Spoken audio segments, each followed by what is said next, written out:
नशामुक्त नवी मुंबई अभियानांतर्गत पोलिसांनी होळीच्या मुहूर्तावर मोठी कारवाई केली आहे। पोलिसांनी तब्बल 18,63,00,000 रुपयांचे अंमली पदार्थ नष्ट करून तस्करांना मोठा दणका दिला। तळोजा येथील वेस्ट मॅनेजमेंट प्रकल्पात कायदेशीर प्रक्रिया पूर्ण करून 55 गुन्ह्यांमधील जप्त मुद्देमाल नष्ट करण्यात आला। अंमली पदार्थ तस्करांविरोधात पोलिसांनी कडक पावले उचलली असून गेल्या 3 वर्षात बेकायदेशीर वास्तव्य करणाऱ्या 1522 आफ्रिकन नागरिकांना हद्दपार केले।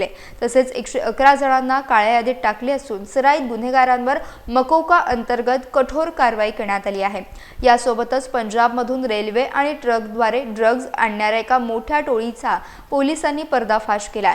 या कारवाईत 33 आरोपींना अटक करण्यात आली असून त्यांच्याकडून 4,20,00,000चे हेरोईन जप्त करण्यात आले। या टोळीचा मुख्य सूत्रधार पंजाबमधून जेरबंद करण्यात आला आहे।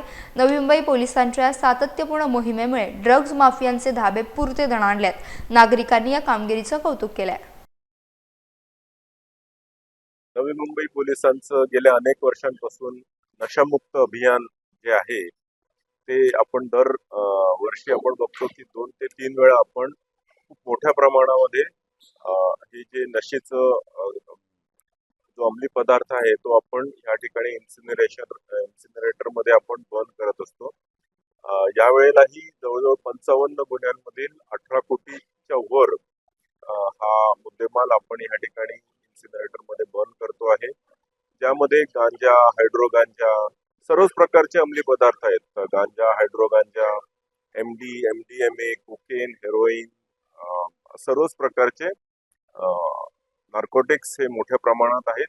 आणि आपण ज्या आता रिसेंटली जे हायड्रो गांजाच्या गँग्स पकडलेले आहेत किंवा पंजाब मधली एक मोठी टोळी आपण जी नवी मुंबईमध्ये सक्रिय होती, काही आफ्रिकन्स जे याच्यामध्ये होते, काही इंटरनॅशनल गँग्स जे इम्पोर्टेड हायड्रो गांजा विकत होते, त्याच्यामध्ये मुद्देमाल हा जो जप्त झालेला आहे त्याचं आज या ठिकाणी बर्निंग केलेलं आहे। गेल्या 3 वर्षांपासून आपण याच्यामध्ये खूपच स्टेप अप केलेलं आहे। नार्कोटिक्स विरोधी मोहिमेमध्ये मोठ्या सप्लायर्स पासून छोटे ड्रग पेडलर्स पासून कन्झम्पशन करणारे सुद्धा वेगवेगळ्या स्वरूपाचे वेगवेगळे ज्या टोळ्या या ठिकाणी ऑपरेट करत होत्या त्यांना आपण झिरो टॉलरन्स पॉलिसीच्या तहत या ठिकाणी सातत्याने आपल्या कारवाया झालेल्या आहेत आणि ह्यापुढेही ह्या कारवाया चालू राहतील।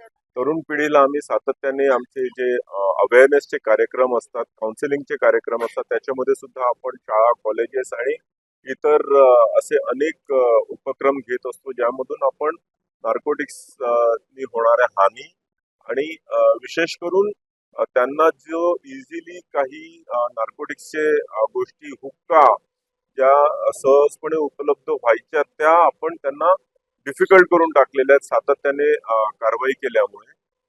तर हे दोन्ही basically it is double edged. एका बाजूनी सप्लाय कमी करायचं आणि दुसऱ्या बाजूला प्रबोधन करायचं।